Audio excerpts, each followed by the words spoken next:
So this one's from Culture as well. If I said, forgive me if I pronounced that wrong. What are the things you do for a new lead gen site before you have an address for it?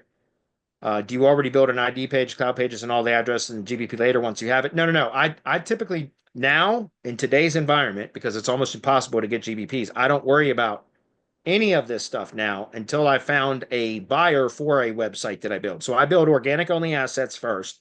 And once they rank, that's where I start marketing to the contractors in that area because now I've got something I can point to and show them, hey, look, I've already got a site ranking at least partially for some of the keywords and some of the areas that you want to rank for. And then then I can assign that site to them, and then they're going to have a GBP.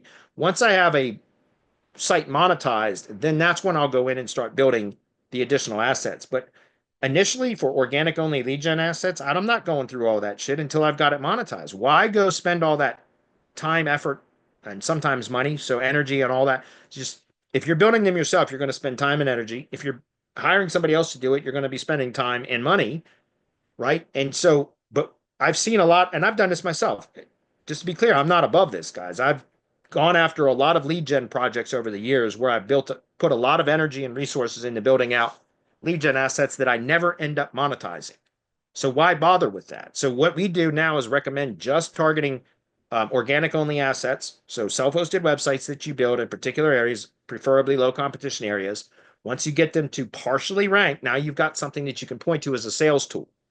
And then once you get that site monetized by selling your services to a company in that area that provides those services, then you can then start to build out those assets using their budget because now you've got the site associated with a GBP profile, if that makes sense. I don't build lead gen assets with Google Business Profiles anymore. I still have a number of them, but I'm not building any new ones, if that's clear. We build organic only assets, and then I'm saving all of my effort for Google Business Profiles for companies that have real valid business locations because I'm tired of doing work on GBPs that Google suspends just like that, right? I don't want to build my business like that anymore. It's not a stable foundation. Okay.